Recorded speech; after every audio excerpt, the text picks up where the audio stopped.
See my dark shades on like I can see, but you know say me fancy you. You see my dark shades like I can see, but you know say me fancy you. I can't tell every issue got dressed stumbled on two. She said and after 2 trips I woke up in my bed like who's this? Should be having like you know I'm me. You see me talking to call on me, so you talk say I know be human being. So you know I'm me. So I'm there when I got them that like the party. I know somebody. So I'm there when I got them that like the party. I know somebody. WFM. Moving to inspire and to break the culture of silence. Here is 91.7.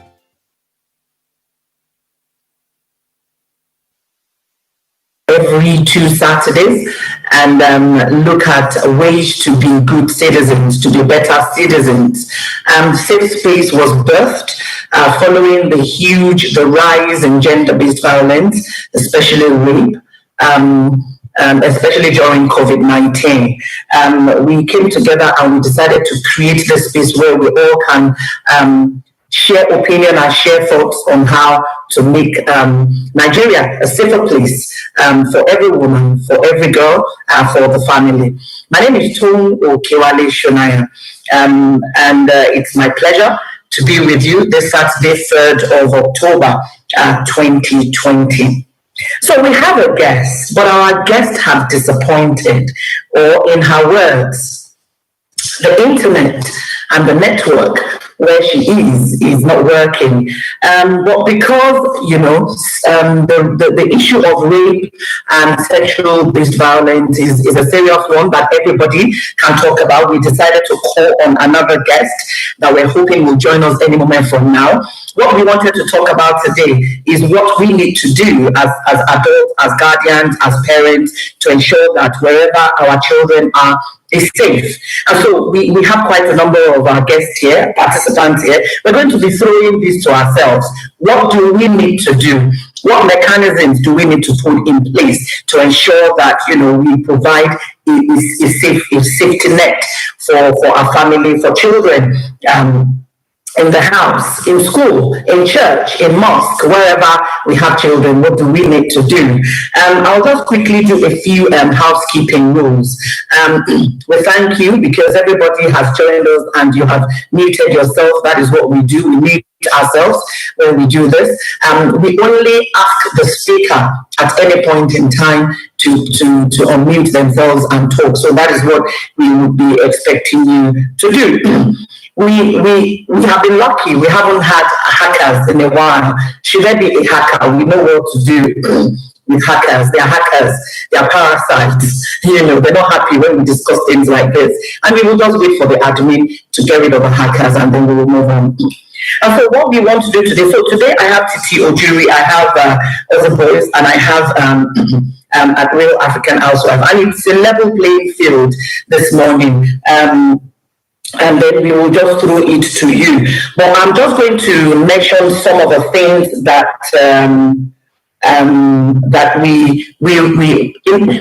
So when COVID-19 started, I think sometime towards the end of March or first week in April, we decided to run quite a number of programs on radio and on webinars. We've done well over 80 programs. We've spoken to survivors, we've spoken to the police agencies, security agencies, we've spoken to supporting organizations, we've spoken to NAPTIP, we've spoken to traditional rulers, we've spoken to our faith leaders, and we came up with a profiling of a rapist, and that is what we will be doing. Well, I think I can see our guest has managed to join us. Elizabeth. Yes, thank you very much. That is Elizabeth, our guest, and we don't want to waste too much time. We'll just go straight to the point. Once again, thank you very much for joining us. I did mention that you couldn't join us earlier because of network, but because we've had people joining us, we're not going to waste too much time. Thank you very much for joining us. Elizabeth, can you just quickly tell us who you are and what you do in 1 minute so that our guests can know who you are, participants can know who you are? Thank you. Okay. Thank you so much once again for having me. I sincerely apologize for the issues with the network. Currently in a different state, so the network here, I didn't expect it. So I sincerely apologize for the network issues. My name is Elizabeth Falatu Williams. I'm a sexual reproductive health and rights expert and a girl child advocate. I'm the founder and the executive director of the Sustainable Impact and Development Initiative. This is a youth-led nonprofit that is dedicated to advancing the health and development of adolescents and young people in Nigeria. Thank you so much for having me. Thank you, Elizabeth.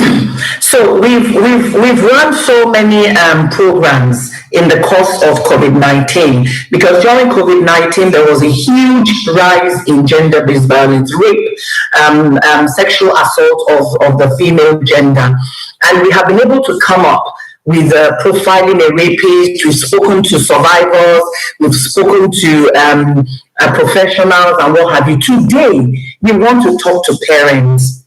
Because from all the seminars and webinars and programs we've had, it is very obvious that rape and sexual assault actually happens in the home, in church, in mosque, in school, in the places that you expect to protect the potential, to protect children. So today we want to talk to parents. We want you to help us talk to parents so that parents can do everything in their own way to protect their children. I will be starting by asking you,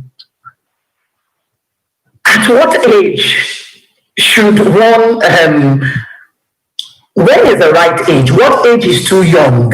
At what age should sexual matters, sexual awareness be discussed with children?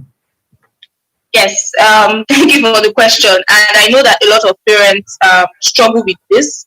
Talking about anything related to sex is a very sensitive issue. And so you begin to wonder at what age is appropriate for me to begin to talk to my children about things around sex. Basically, you start to teach your child about things related to sexual reproductive health throughout their lifetime, basically. But the most important thing is to know that you have to provide age-appropriate information. So the kind of information you provide to a 5-year-old is not the same level of information you provide to a 13-year-old because their experiences are different, their level of exposure is different, the kind of information that they have been exposed to is also different. And so for a 0 to a 5-year-old, you're expected to talk to them about knowing their private parts, telling them that, oh, as a female, your vagina is a private part and nobody is expected to touch this part of your body. You need to also tell them, oh, your breast, it's a private part, nobody should touch it. And the same for the males as well. Tell them, oh, this is your penis, nobody is allowed to touch it. If anybody tries to do that, come and report to mommy, come and report to daddy. But for a 13-year-old, you want to provide them with more information because that age group would have started menstruating, they would have started seeing pubertal changes, and so you need to educate them about those changes so that they can prepare for it. So for the girl child, for example, you need to talk to them about menstruation, menstrual hygiene. For the males, you have to talk to them about the onset of wet dreams, and then like that. So the higher they go, the higher the level of information you provide. For a 17-year-old, you start talking about relationships. You start talking about not having sex until when you're married. You start talking about even if you want to have sex, make sure it's safe sex. So at every level that the child gets to, there's a particular amount of information they're expected to provide. Thank you very much, Elizabeth. You said something, age-appropriate questions. Now, can you mention vagina and penis and breast to a 2-3-year-old? Because that is the time that somebody gives them their birth. For those who have nannies and helps, somebody is actually, taking the girl or the boy through the bathroom at that age. Is it okay for a parent to discuss, to mention those private parts and call the names as they are to a 2-year-old? Well, the most important thing is one, can the 2-year-old understand? Can the 2-year-old speak? If the 2-year-old can do those things, then yes, they should know their body parts by their names. We've seen 2-year-olds who are sexually abused. We've seen 1-year-old. In fact, we've seen babies who are sexually abused. So it's important that the earlier we begin to let them know about this part of their body, the better for us. Because when a child is empowered and when a child is informed, they are better able to report cases like this when they are about to happen. They would speak out. And even predators run away from such children because they know that they are informed. So the problem most times is that a lot of our children don't know, and sometimes we use code languages for some of these private parts. We call the penis pee, we call the vagina your flower, and these things confuse the child. So when these predators take advantage of them, they do not see it as abuse because they feel that the predator has not done anything to them. But when you call the names by what they are, the child is informed and the child can take action immediately. So when somebody tries to touch their breast, they will maybe go and report to and say, "Mommy, this person tried to touch my private part, which is my breast, that you said nobody will touch it." So it's important that we begin to give them those information, calling the names what they are. Thank you very much. This is Safe Space Conversations. This morning we are live on Facebook and on YouTube and on radio at WFM 917. If you are in Lagos or Ogun State, you can dial on 917 on your radio. Today we're talking to Elizabeth Williams, who is an expert in sexual reproduction, and she's also an expert in guiding and talking to parents. So Elizabeth, on the webinar today, we have parents and guardians and adults, people who, one way or the other would have had contact with children. I know you're saying that if a 2-year-old understands, it's important for us to discuss and mention and call the names. But how do you really begin to discuss sexual matters with a 2-year-old? How, without exposing the 2-year-old too much? I want us to be very practical. What do you say to a 2-year-old boy or a 2-year-old girl when you're trying to, when they're in the toilet, when you've taken them to the toilet? What do you say? How do you really say that? What do you discuss? Okay, yeah, so I know that this can be very difficult and very tough.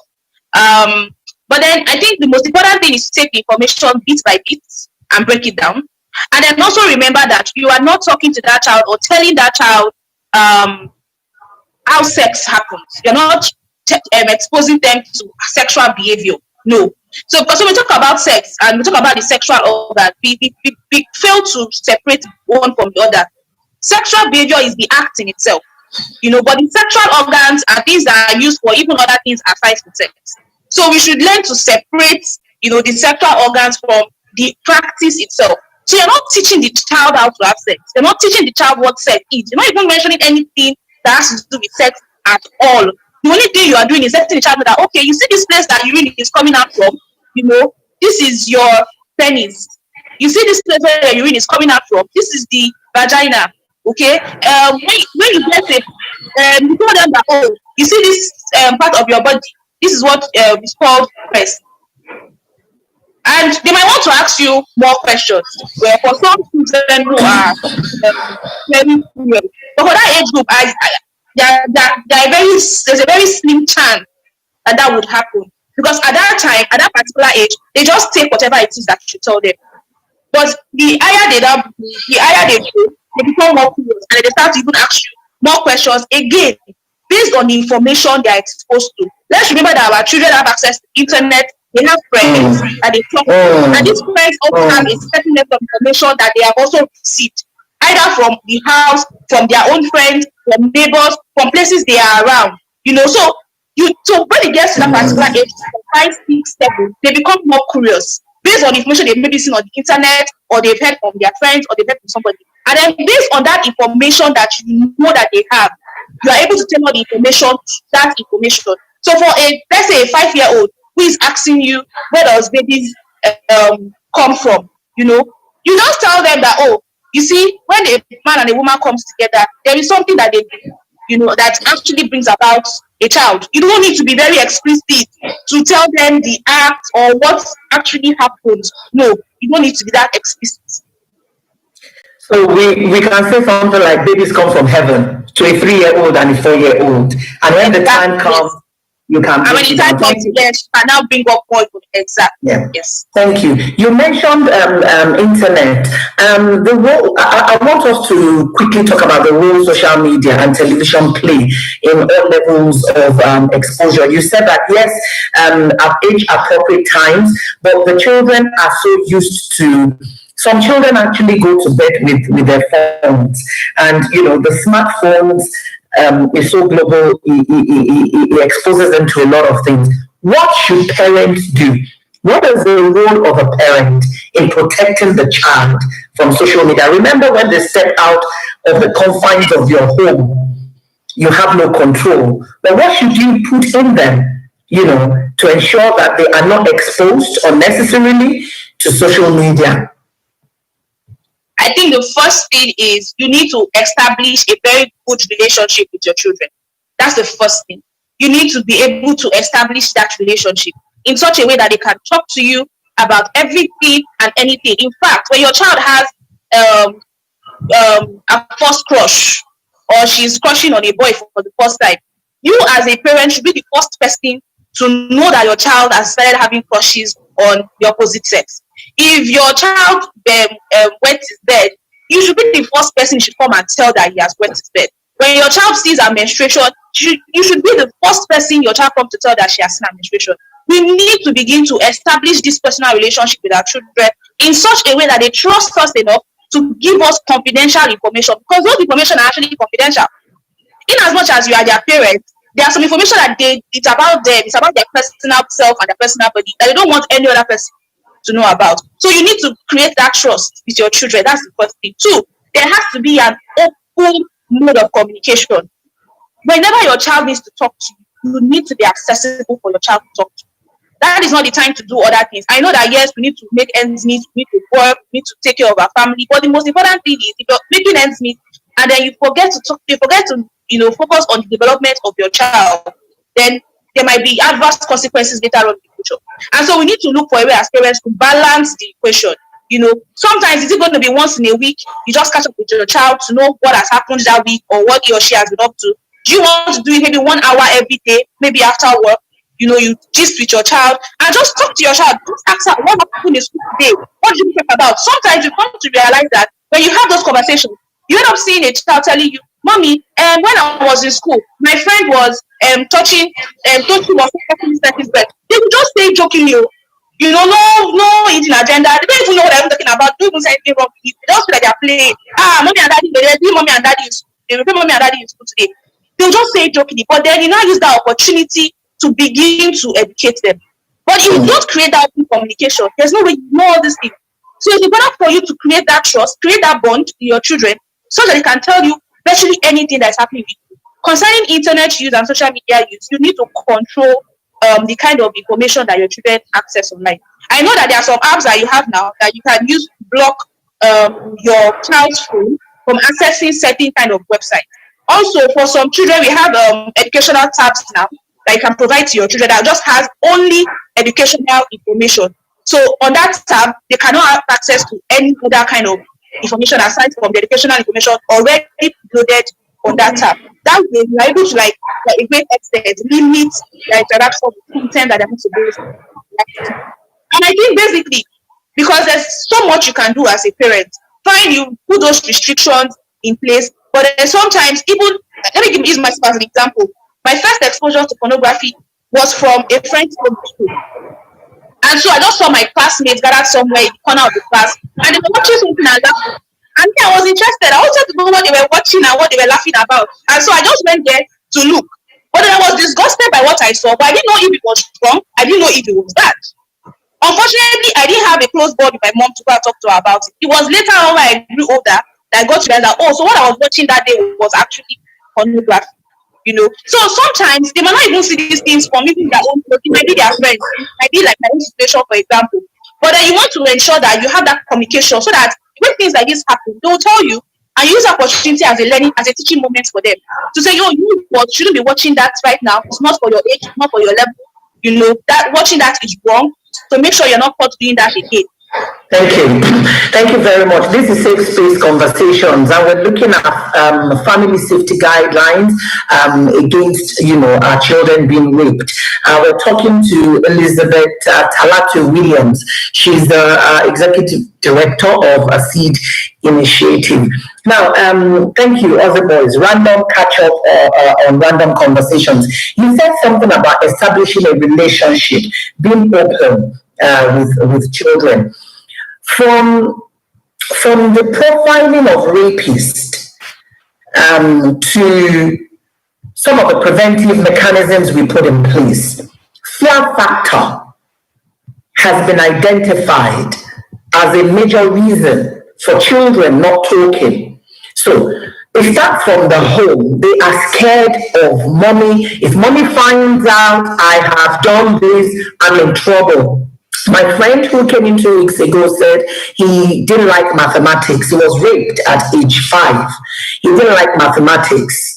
And his perpetrators knew that if they report him to mom for not studying well, he will get into trouble. Fatima also had her fear factor. She's here. And a lot of survivors have mentioned fear factor. I'm scared this will happen. If I did this, that would happen if I did that. Fear, also the perpetrator puts fear in the victim, in the survivor, in the person they want to molest. So sometimes things like we're going to kill your dad and mom, or we'll kill you if you talk. How do we break down this fear factor? One, from the parent. I was a parent too, and I know one of my kids was really scared because I was strict. How do we break this down? How do we break this down such that the child will not be so scared to even come and have a relationship with us? So one, from the parent's point of view, and then from the rapist or the perpetrator, threatening the victim.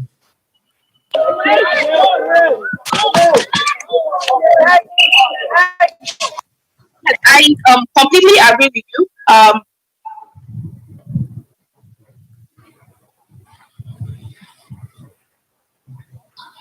All right, this is Safe Space Conversations. If you're just joining us, we're looking at safety guidelines in the home, in church, in the mosque, just to keep in. Another thing they do is they also think that yes, that's one thing we don't talk about to emphasize it. They also profile their victims. They don't just go to any child, to abuse or molest. They look at certain things. For example, their parents are not always around or always available. The child is always withdrawn, always lonely. The child is seeking attention, seeking care, seeking love. The child, because the child doesn't have that attention that he or she should have in the household, if the child is so in need of that attention that he's willing to get from anywhere, regardless of whatever it is that transpires. Another thing again is familiarity. Predators also build trust with their victims. They make them see that whatever it is they are doing is for their good for them. There's absolutely nothing wrong with whatever it is that they are doing. And so the child doesn't even see anything wrong with what they are doing, because it's now about the mindset. So the child doesn't even see anything wrong with what that. Elizabeth, let me interrupt you. I wanted us to deal, one of the major reasons, one of the things that survivors have told us is that they're scared of their parents, especially their mothers. How do we address that? How do we address the issue of, because I have parents and guardians here, people who are always in contact with young children. How do we address the issue of fear? The child is afraid. And because the child is afraid, that child can't talk to mommy, can't talk to daddy. And because that child is afraid, the perpetrator sees that. How do we break down that fear factor? Okay. The first thing is to create an enabling environment between the parent and the child. The child needs to understand that their parents are always going to be able. I know that, yes, we try to discipline our children because we don't want them to what's the word now? We don't want them to go the wrong way or follow the wrong path. And so we try to be very disciplined. We punish them when they do something they're not supposed to do and all of that. But even when you punish, you need to also remind the child that I'm not punishing you because I don't love you, or because I don't like you, or because I hate you. You're receiving this punishment because you did this thing which was not good or which was wrong. So the child understands that the parents doesn't hate the child, because I feel that that's most times always the issue. We focus a lot on punishment, and we forget about emphasizing love, emphasizing care towards the child. So we put a lot of our attention on punishment, on reprimanding. When they do something wrong, you flog them, you beat them, and things like that. So sometimes we need to know how to balance it. Parents and guardians, we need to create a balance, between disciplining our children and actually So, showing that. Elizabeth, I know you told me that you are in a remote. Okay, we're losing you. I know you told me you're in a remote area. So can you take off your video so that maybe it will be better to just have your audio alone? Yes, maybe that will be better because it's important for us to hear. Thank you. Okay, no problem. Yes. So I was saying that as parents, yes. So I was saying that as parents, we need to try to create this balance. Hi, can you hear me? We can hear you loud and clear, yes. Okay, thank you. So I was saying earlier on that as parents, as guardians, we need to create a balance between punishing our children and actually showing that we love and care about them. I mean, let's take for example, in school, who are the teachers that students always like? They are the ones that, even though they tell you this thing you've done is wrong, they still also tell you that, I don't hate you. I'm just trying to make you understand that this thing you did wrong and shouldn't do it again next time. But you see teachers that would always flog and would always punish and they run away from those kind of teachers. It's the same thing that applies to parents and guardians. When you are always the strict disciplinarian, any little thing you flog them, any little thing you beat them, and you forget to affirm the love, care, and attention that you have for them, you begin to lose them. They begin to withdraw from you. They do not want to tell you anything or talk to you about anything. I'll use myself as an example. I like to use myself as an example. Things like this. When I was growing up, I didn't have a close relationship with my mom. Not because my mom didn't like me, but I kind of like had this perception that she didn't like me because she was always the one doing the punishing, and she was always the one doing the discipline. But then my dad was more of the open talker. So my dad was the one who would, reprimand you for what you did, but then still have a conversation with you afterwards to let you understand why you got reprimanded for that action and why you shouldn't even do that action in the first place, letting me know of the consequences of that action.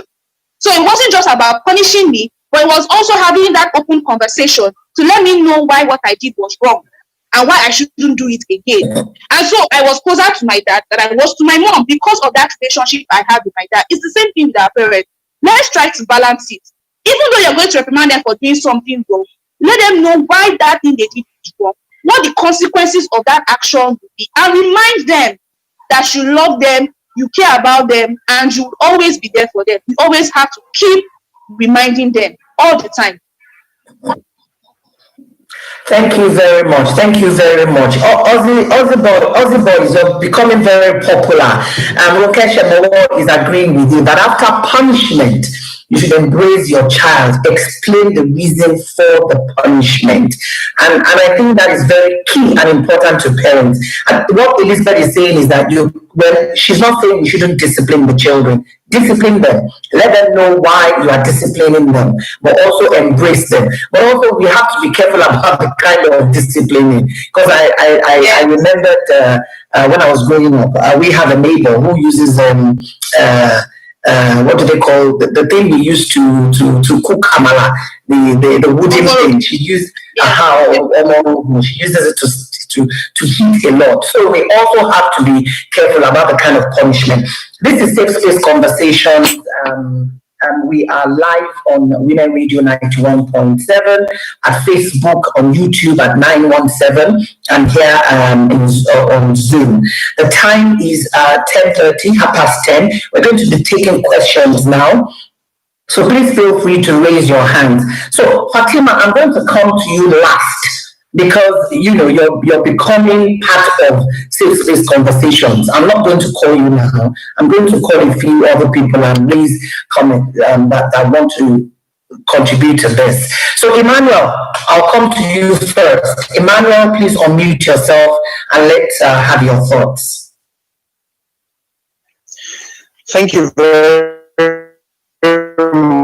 much, and thank you very much, Elizabeth. I think Elizabeth has been a very apt representation or replacement for your original guests that couldn't make it, and she has done quite well in trying to. Elizabeth is actually the gap. She made it. She made it. Okay. Okay. So basically, I wanted to contribute to the fear factor, and you talked about the fact that I think that as parents and children, beyond creating an open area or open conversation between parents and children, parents must learn to ask questions, because many parents don't know how to ask. Don't wait for children to always come and talk. Children may not come and talk. Create an environment where you can ask your children questions and let them have a conversation with you, not just wait for them to come and tell you what has happened in school and what has happened here or what has happened there. Then there's something I do with my children, or I have done over the years, and that is having what I call regular family meetings, where you can even ask your child, where do you think I am going wrong as a parent? Our parents never did that to us. Where do you think I'm going wrong as a parent for you as a child? Where do you see me? So when you create that relationship, make your child your friend. That's what I'm saying. Friendship is very important and key when you're talking of sexual relationship.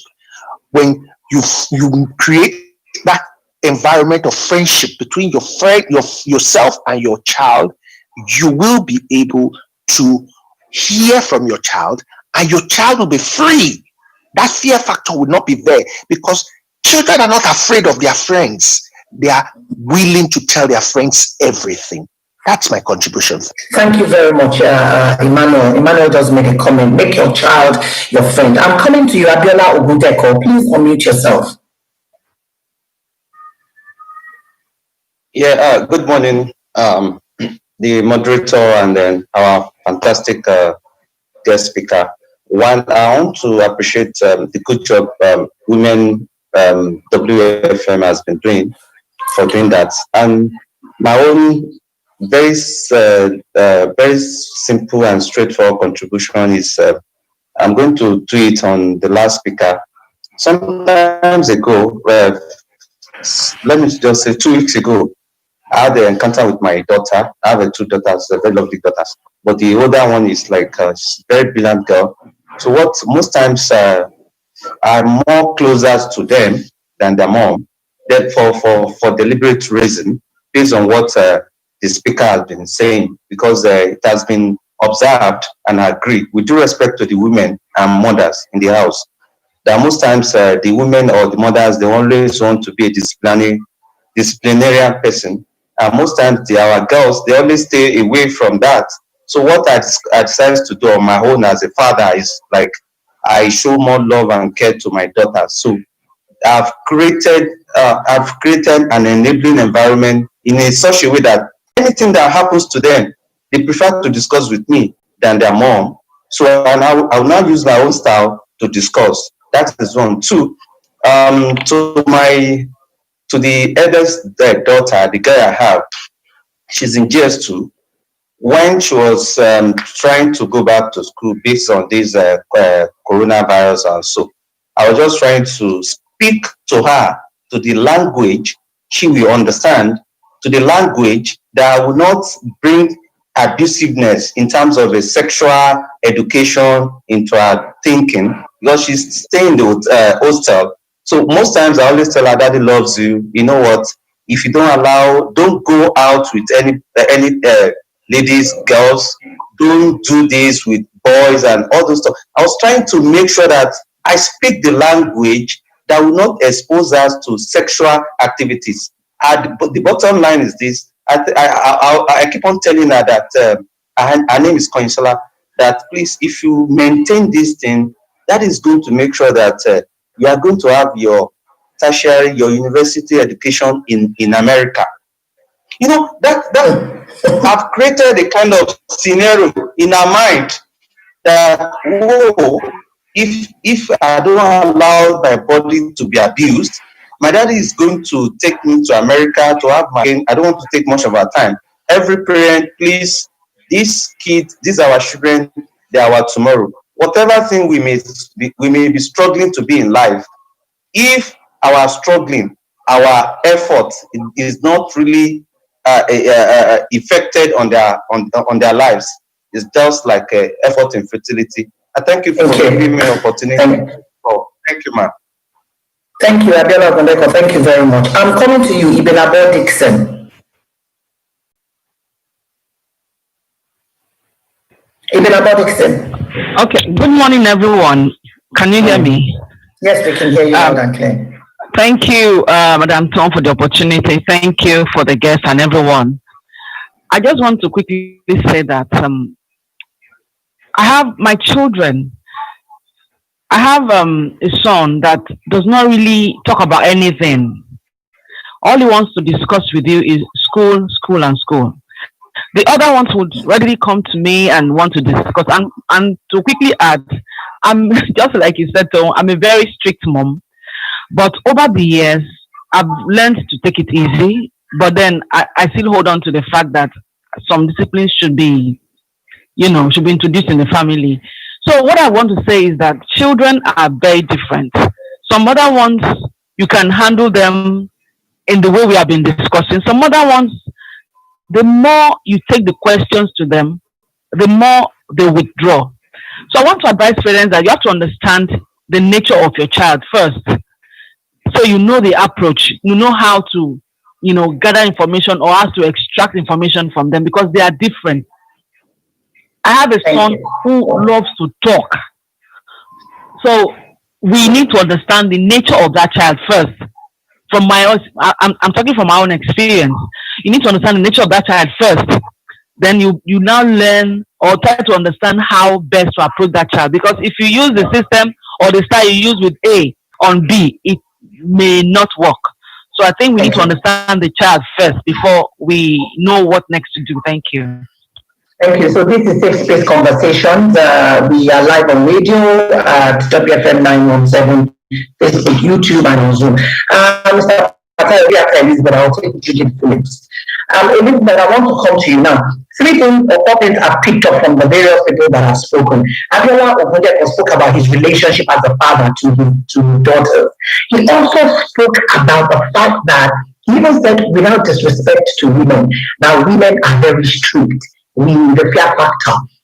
So I'm seeing an issue here about women. It's coming down to the mothers and the wives and the aunties now, because we have to be sincere with ourselves on this program today. We need to find a way to address this. So it looks like a lot of mothers are strict. A lot of mothers do not create that enabling environment. Ibn Abba also spoke about one of her children, who just wants to discuss school. So what would you say to some of these comments? Emmanuel spoke about having a family meeting. I think he said he has, once in a week, he has a family meeting where he engages with the children and says, where am I even going wrong as a parent? So what would you like to say to some of these comments, Elizabeth? Yes, so thank you so much for your comments and contributions. I absolutely agree with them. The first speaker we talked about, he having a closer relationship with his children than even the mom. I also shared my own personal experience that I had a closer relationship with my dad, God rest his soul, before I started developing a close relationship with my mom. And basically it's because, one, fathers are more approachable than mothers. I'm sorry to say this, but honestly, when you look at when you talk to a lot of young people, especially the females, and you ask them, between your mom and your dad, who are you closer to? I'm always surprised to see that a lot of them are closer to their fathers. And I began to wonder why not their mom, which you would expect should be so. And that's because, one, I feel personally, even while our mothers were growing up as well, the kind of relationships that they had with their mom is most times the kind of relationship they also bring down to their own kids. And so it was more of, don't do this, don't do that, make sure you protect your girls. Girls are very vulnerable. And so right from when a girl child is born, the mom is extremely protective. She doesn't want her to get pregnant before, she gets married. She doesn't want her to move around with bad friends and things like that. So I understand that where our mothers are coming from is a place of love, because they're trying to protect you so that you do not engage in, activities or behaviors that lead to adverse consequences.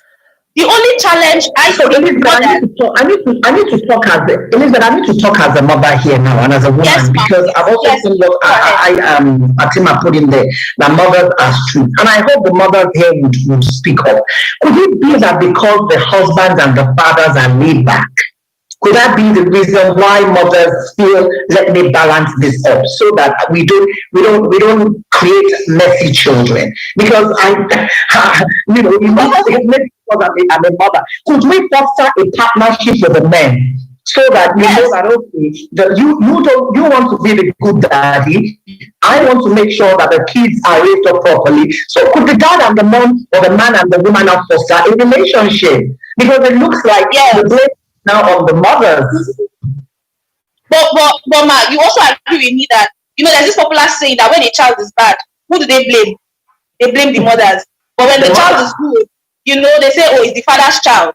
And so mothers are more extremely careful, and that's why they tend to be more disciplinarian, because they believe that if the child goes wrong now, the mother did not raise the child well.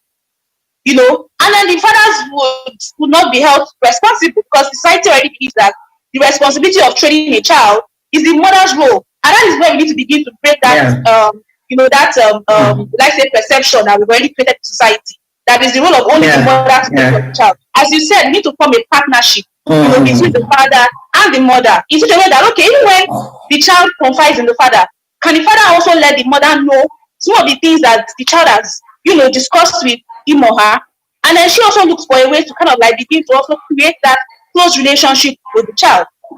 So these are some of the things that we need to begin to do. Yes. Thank you very much. Ibinabo said that mothers are so much under pressure.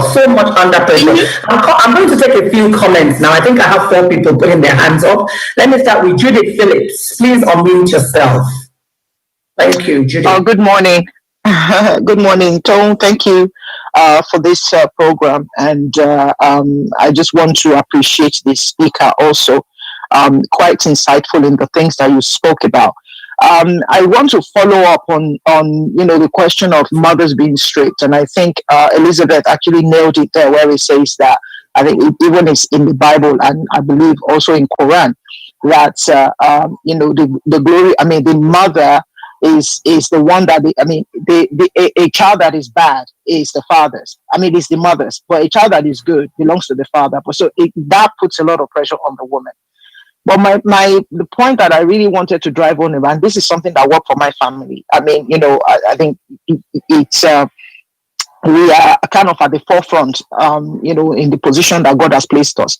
And so it was important for me to know that my children are able to come to me. And I am also a very strict mother. But the way we facilitate that, and I love the thing that Tone said about, collaboration between the husband and the wife, the mother and the father, in that find a medium through which your children can speak to you. So we created kind of, if you like, a safe space, which was a no consequence meeting.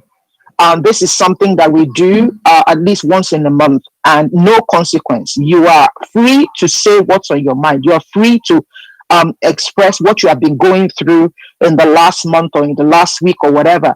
And anybody can call that meeting. It doesn't have to be me or their father. Any one of them can call the meeting. So if they're being stressed, because sometimes parents do get on their children's nerves, we give them that room to be able to say, you know what, I want to have a no consequence meeting. And we all sit down, everybody express themselves. The ones who need to apologize will apologize. And the ones who has, who has been wrong, or the person who is going through some kind of stress, we all come together to say, this is how we're going to help you.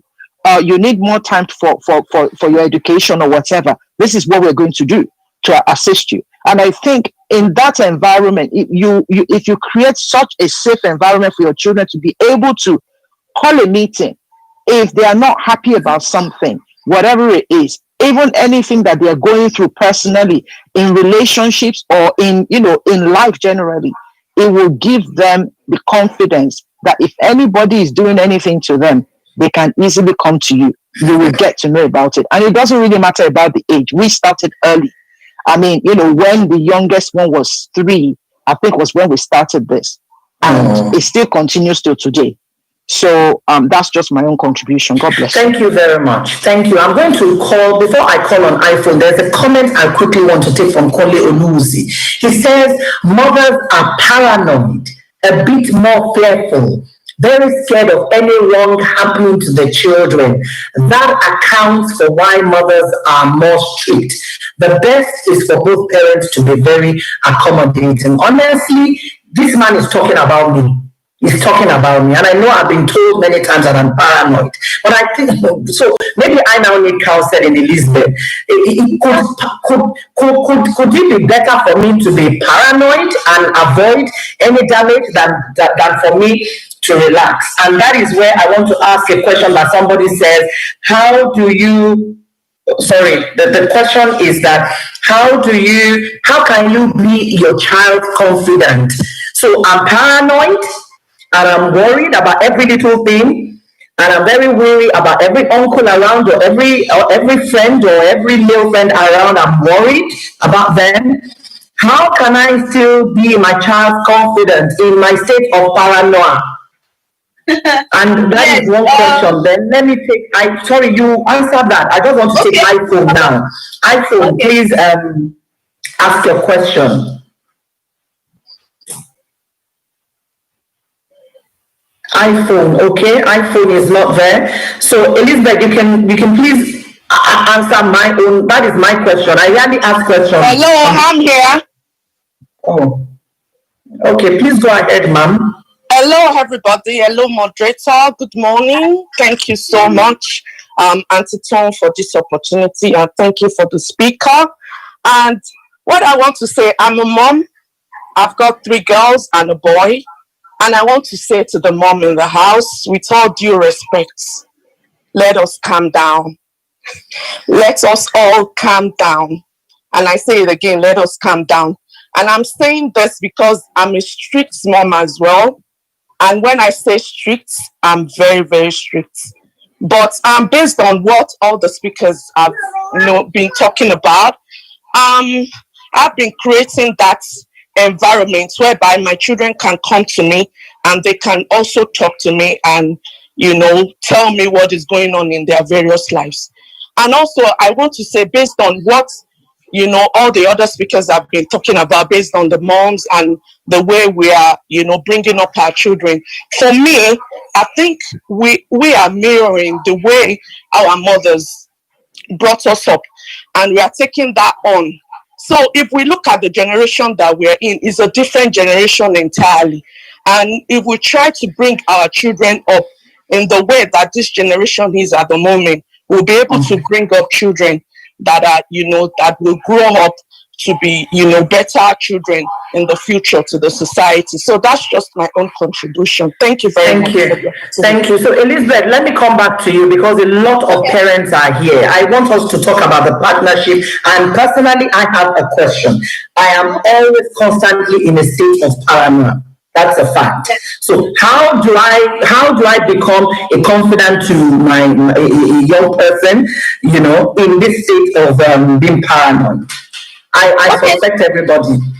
Okay, no problem. So first and foremost, I want to say a huge well done to every mother who is in this webinar listening in. The honest truth is, it is not easy to raise a child. I don't have a child of my own yet, but the truth is, regardless of the kind of relationship I have with my mom, I always see how she raises up whenever anything is happening to any of us, as a mother. It is not an easy task.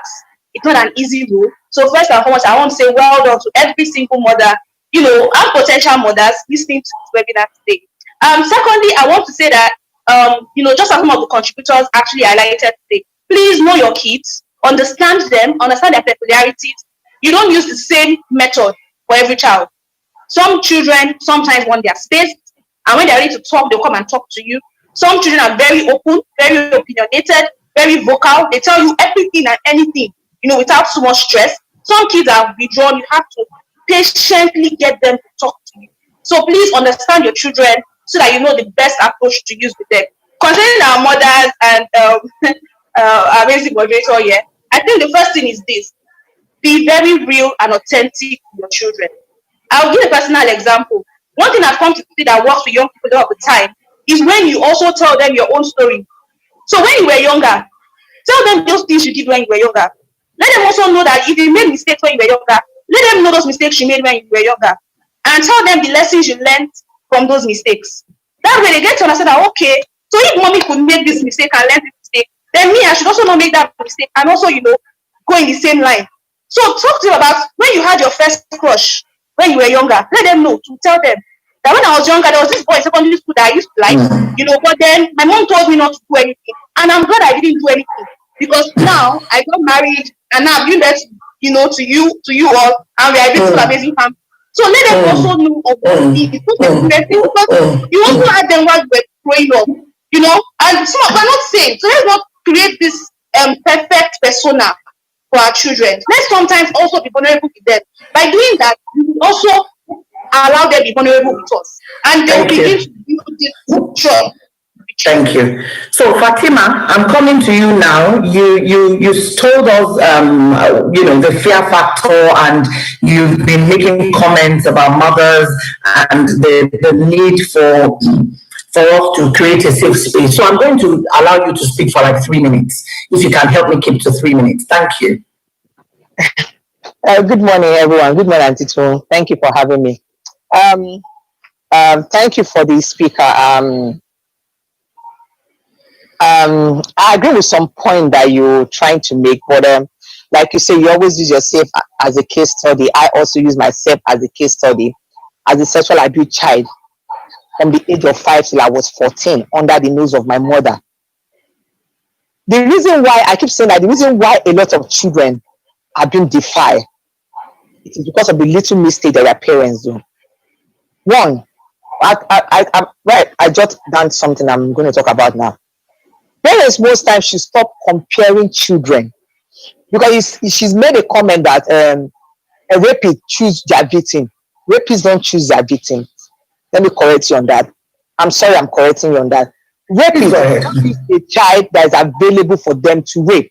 It might be their children, it might be their students, it might be their niece, it might be their nephew. They don't choose. Any child that is available for a rapist, that rapist go for, even if it's an older woman. That is why you also need to educate both older women and the younger women how to stay safe. Now, even me, I'm still vulnerable to rape. And also, whereby parents my mother was very strict with me, to the extent the beating she beats me made me, I became scared of her. My mother, I didn't see my mother as my friend anymore. I saw my mother as my enemy, someone that hated me, because she loved other children more than she loved me. Every little thing she beats me. That for me is not a training. Because she was so strict with me, I was being raped under her nose for more than 7 years. If my mother was a bit calm and Fatima, I want to ask a question. So, mom was very strict with you. Mom, is that one of the reasons? Did the perpetrator, your dad that raped you, did he use that as an excuse, as a reason? I wanted to know, did he use that? Because a lot of mothers are here. You were in the same house with your mom and your father, and he raped you for 7 years. So why didn't you tell your mom? Is it the fear factor? Is it because mom was beating you? The fear factor and the enmity that my stepfather has created between me and my mother, and the hatred my mom has for me. My mother was so strict. So the fear of, If you tell your mother, I'm going to kill you and I'm going to kill your mother. This is why parents need to teach their children to speak out, not to be scared. No matter what anybody tell you, speak out. Don't be scared. And my mother was so strict. Every little thing, she beat me. I was a calm child. I changed from being a calm child to a very stubborn child. She didn't ask the reason why I became this rude, why I became so violent. She didn't find the reason why I became that person. She just thought, okay, she believed what her husband told her. Now finding out what is going on in her daughter's life. So when parents don't understand the attitude of their parents, you don't understand why your child changed from this behavior to this very particular behavior, a lot of things will damage. Most parents don't know how to communicate with their children. Okay. All right. Communication is Thank you, Fatima. Thank you, Fatima. Thank you. Hafsat, I want you to unmute and talk. Hafsat is from northern Nigeria and she's part of Moria Mata. So Hafsat, please say what you have to say. Thank you.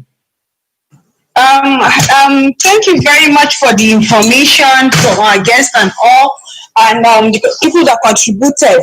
I heard a lot of people saying that mothers are more strict, mothers are this and that. But I find, I don't know, from this part of the country is the reverse. Because fathers are the ones that are usually unapproachable because of the culture. You know, culture makes it such that the fathers it's a no-go area for a father to have any sort of personal discussion with children. So he sees himself as just the caregiver, just providing food and providing the basic, is his major responsibility. So everything that has to do with any personal affair just lies on the woman's shoulder. And it may interest you to know that most of the women here are not really educated, and they don't even try to learn some of these tips. So you find out that it gets worse. That is why these numbers are more in northern Nigeria than in any other place, because the women are not enlightened and the men don't think it is necessary. They don't think it is important for them to step into these roles, to actually have these discussions with children. For me, and from where I'm coming from, children fear the fathers more than the women, honestly. So we need to really have these talks with fathers. We need to really think about innovative ways to change the narrative from this part of the country, to shift that responsibility on men, so that we can really begin to start seeing the change that we want in this regard. So this is my contribution. Thank you. Thank you very much, Hafsat, for bringing in that perspective. So Hafsat is from northern Nigeria, and you can see that in northern Nigeria, the men do not have, it's the men that the kids are scared of. So, we have a lot of dynamics in Nigeria. I'm going to come to Fatayo Osheni now, because we need to wrap up at 11. So Fatayo Osheni, let me just give you the floor to make your own comments. Thank you, sir. And good morning, everyone. I was approaching in a way that I would say it's not a one-size-fits all. The environment, also help in shaping this. The experience you go through may not be the same experience I go through. Sometimes, all of us talk of education. It has its own negative impact. We just go to school now, no native intelligence again. And we kind of put a lot of pressure on our children now. When we talk of confidence between parents and children, it flows naturally. You cannot force it. So in those days, it flows naturally from her parents. Even we that are male children, our mothers want to cook again. We sit down with them, they follow you up. Even some of them that don't go to any school at all, they want to know whether you have homework or not. And if you look at other times, you say, take the US as an example now, you must be involved one way or the other in what your kids are doing, which we don't have here. And we do a whole lot of comparison. We make our children to think they can get to the moon at any time. So when you want to do it the modern way, sometimes it doesn't flow at all. This thing will come naturally. Our parents then, despite the fact that some of them are illiterate, they can notice any little change in the female child, and they know how to approach it. They will not shout. But another way, parents don't even bother. They don't even, you have a father and mother, I would say they come to work. Even the parents, the mothers now that don't have work, they just by the fact that they have drivers, they have cooks, they don't even have time to take their children to school. I have a friend who used to tell a family friend that the driver that take your children, your female children to school, put them on the lap when he's driving them to school. And because they are rich men, they believe that this person that is telling them is because he cannot afford a car. So all these things come to play. There is an element of the hands of God in all these things. Some of us growing up, I must tell you, today, yes, you may say some of us are myopic or whatever. You cannot see me sit down and watch pornographic movie. I have never. But because of this modernity that we have, we make our children to think with the modern world, they can try this, they can try that. So I want to emphasize that it is something that flows naturally. And when you are also classifying rapists, their characters, you can also not just generalize. Some of them, they are opportunistic crimes. Some of them are planned ones. So overall, I would say in what we do, we let us put our children on the pressure. The native intelligence matters. And of course, some of us that raise children in the US, you will say, oh, don't touch your child. I've beaten my child before, and the police came and I told them that if we're in Nigeria and she does what she has done, is that your culture? And they left and they want her. But some of us, the mere raising us, they don't beat our police will come and arrest you. So these are the kind of things we create around our children now. Thank you. The element of the hands of God also, no matter the money, no matter the status, we should continue to pray that God put our children about it. Thank you. Other boys, I'm giving you 30 seconds, please. Okay, thank you for that. My contribution is just to add, let everyone know that most times it only seems as if the fathers are softer, but actually they might not regularly punish the child, but I believe fathers' punishments are sort of capital punishment, so they are harder, in the sense that some issues that happens between the family, if a child does something wrong, and if the mother feels it's a big issue, then she will escalate that to the father, and that will be a capital punishment. So most times it only seems as if the mothers are strict, but I believe the fathers are strict in that sense. Thank you. Elizabeth Williams, thank you very much for being our guest. I'm going to give you the last 1 minute to just give us a wrap up, please. Elizabeth, thank you. Okay. Thank you so much once again for the opportunity to speak to parents. I am extremely honored. I'm not a parent yet, but I pray and hope that when I become one, I'll be a good one. So basically, I just want to say that as everybody has contributed, please let's try as much as possible to have that open communication. Some of us have dropped some very good suggestions based on what they are using in their families and working. We could try to adopt some of them and see if it works. Having family meetings, doing reversal of roles to say, okay, you know what, today you are mommy, so take charge of the house and let's see what you're going to do. Having conversations with them, sometimes to ask what are things they don't like and the things that they like. So basically, I just want to say that let's try as possible to create this open communication with our parents. And as the last speaker said, we are Africans, and so yes, we have to discipline our children. Even in the Bible, you spare the rod, you spoil the child.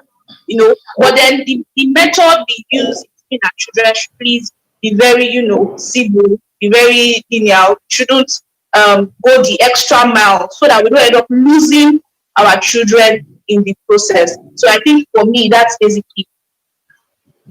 Thank you. Thank you very much, Elizabeth Alatu Williams, our guest. And I'll just quickly read what BF said. Children at teenage years do not even want to talk to their mom. They get withdrawn and prefer company of their children. And the other thing I just want to leave us with, Fatima said, rapists don't choose who they go for. They choose any available child. Any child that is available is the one that the rapists go to. So I'm just urging us to make sure that we don't make our children available to rapists.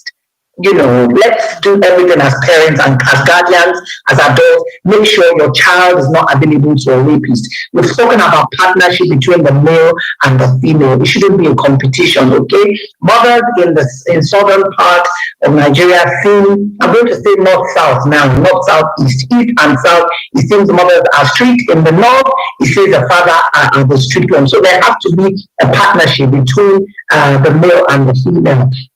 Parents, mothers especially, they said we need to calm down and calm down. No pressure on the child. Be your child's confident. And catch up time. They're saying to us that a lot of catch up time is important. Let's create that enabling environment where we can catch up with the children and allow them to talk. And so once again, I'd like to thank everybody that has been part of Safe Space Conversations today.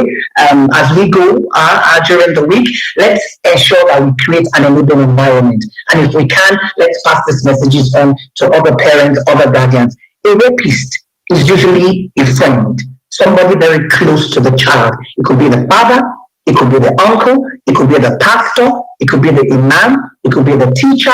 They're very close. They're lovely, good-looking people. They're not horrible. They're not monsters. They give sweets. They're kind. So let's make sure that we teach the children to be, aware at every point in time. It could also be the mother. So once again, we thank you for joining us on Safe Space Conversations and have a good day. My name is Tom Okewale Shonaya. Thank you for joining us. WFM. Moving to inspire and to break the culture of silence. Here is 91.7, the voice of women, the voice of